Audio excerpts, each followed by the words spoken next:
नमस्ते। जैसे ही सीढ़ियाँ चढ़ के ऊपर आओ तो गार्डन में बहुत गर्मी लगती है, तो अपनी चुन्नी से हवा कर लेते हैं। आज मैं बताऊंगी आपको कि आप छोटे छोटे टिप्स फॉलो करके अपने गार्डन को अच्छी तरह खुद ही मेंटेन कर सकते हैं। आप 1 या आधा घंटा अगर अपने गार्डन को समय देते हैं तो उससे आपका पूरा गार्डन मेंटेन रहता है। जैसे मेरा सुबह 1 डेढ़ घंटा आराम से गार्डन में लग जाता है और शाम को भी ऐसे ही आधा पौना घंटा। सबसे पहले तो मैं यहाँ प्राणायाम करती हूँ। ज़्यादा एक्सरसाइज तो मेरे से नहीं हो पाती, मेरा वेट भी बहुत ज़्यादा बढ़ा हुआ है, पर ज़्यादा एक्सरसाइज नहीं हो पाती, इतने सारे काम होते हैं, अपने लिए समय निकालना मुश्किल होता है। वैसे अपने लिए समय निकालना चाहिए, पर निकालना पड़े जब बहुत मुश्किल हो जाता है।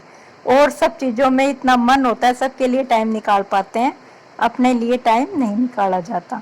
पर ये 2-3 प्राणायाम तो मैं कर ही लेती हूँ ऊपर आके। इससे हमारी वजन में तो कुछ ज़्यादा फर्क नहीं आता, पर हमारी मेंटल हेल्थ सही रहती है।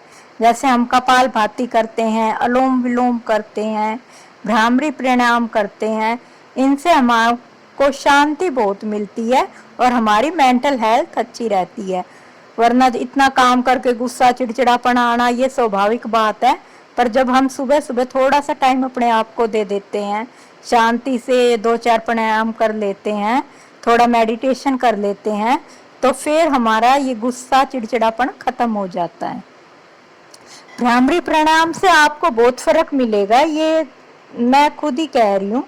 इतनी शांति सी अनुभव होती है, ठंडक सी, शांति सी, बहुत ज्यादा। अपनी तीनों उंगलियों को आँख के ऊपर तथा एक उंगली को अपनी आईब्रो के ऊपर रख के गहरी लंबी सांस लेके हम ऐसे आवाज निकालेंगे जैसे मधुमक्खी निकालती है। और फिर हम सांस को छोड़ देंगे तथा आराम से बैठेंगे, तो मतलब इतनी शांति मिलेगी, इतना ठंडक का एहसास होगा बहुत ज़्यादा।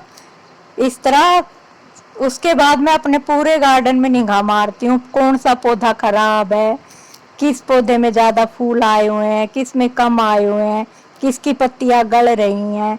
इस तरह आप फिर अपने सारे गार्डन में निगाह मारो, एक एक गमले को अच्छी तरह देखो। जैसे मैं सारे गार्डन में एक बार घूम के सारे पौधे पे निगाह मारती हूँ, देखती हूँ किस पौधे की कंडीशन कैसी है। तो ये देखो, ये तो फूल खिले हुए थे।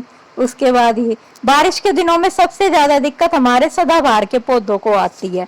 और ये गुलाब के पौधे, जैसे अब इतनी गर्मी पड़ी थी तो उससे देखो इनकी कितनी बुरी हालत हो रही है, ये सारे जल गए हैं। पर चलो, इनको भी धीरे धीरे ठीक करेंगे, सर्दियों तक इनमें भी अच्छे फ्लावर खिलाने हैं। सबसे ज्यादा तो दिक्कत सदाबहार को आती है बारिश के दिनों में, इनको ओवर वाटरिंग बिल्कुल भी पसंद नहीं होती। ये देखो, जैसे ही इन पे ज्यादा पानी पड़ता है तो इनकी पत्तियां गलने लग जाती है। ये देखो, पत्ते पीले हो जाते हैं और जगह जगह से ये गलने लग जाते हैं। तो आपको ध्यान देना है आपके सदाबहार के पौधों पर। बारिश के दिनों में इनकी जितनी भी गली टहनियां हैं ये आपको तोड़ देनी है, नहीं तो एक टहनी से दूसरी टहनी, ऐसे ये पूरा ही पौधा आपका खराब हो जाएगा। इनको बारिश से थोड़ा बचा कर, बारिश से बचाएंगे तो कैसे हम इतने सारे पौधे को, पर हम इनका ध्यान अच्छी तरह रख सकते हैं। इनके पत्ते भी, इनको बिल्कुल भी ओवर वाटरिंग अच्छी नहीं लगती, तो मैंने इनकी सारी ये गली गली टहनियां थी ये तोड़ दी। तोड़ने के बाद ये सही हो जाते हैं। अगर हम उनको छोड़ देंगे तो एक टहनी से दूसरी टहनी, ऐसे ही पूरा ही पौधा खराब हो जाएगा। और साथ साथ तोड़ देंगे तो इन पे फिर से नई नई टहनियां आ जाएंगी और अच्छे अच्छे फ्लावर खिलेंगे। इस तरह आप इनकी केयर कर सकते हो। और फिर मेरी निगाह पड़ी तो मैंने देखा कि मेरे एक गमले में 2 कड़ी पत्ता के पौधे उगे हुए थे, तो फिर मैंने उनको निकाल के लगाना शुरू किया। ये देखो, इस तरह आप अपने ये सारे तोड़ दिया करो, जितनी भी आपको गली गली पत्तियां दिखे सारी तोड़ दिया करो। फिर इन पे नई नई पत्तियां आ जाएंगी, जहां से आप तोड़ोगे वहां से 2 टहनियां निकलनी शुरू होंगी, 2 ब्रांच निकलेंगी तथा उन पे ज्यादा फूल और ज्यादा पत्ते आएंगे। इसलिए ये मत सोचा करो कि हम नहीं तोड़े। जहां भी आपको कोई भी पत्ती पीली या गली दिखी या फिर कहीं से कोई ऐसे खराब सी फूल कोई खराब दिखा, उसको तोड़ देना चाहिए, हटा देना चाहिए पौधे पे से बिल्कुल। इससे आपका पौधा स्वस्थ रहता है।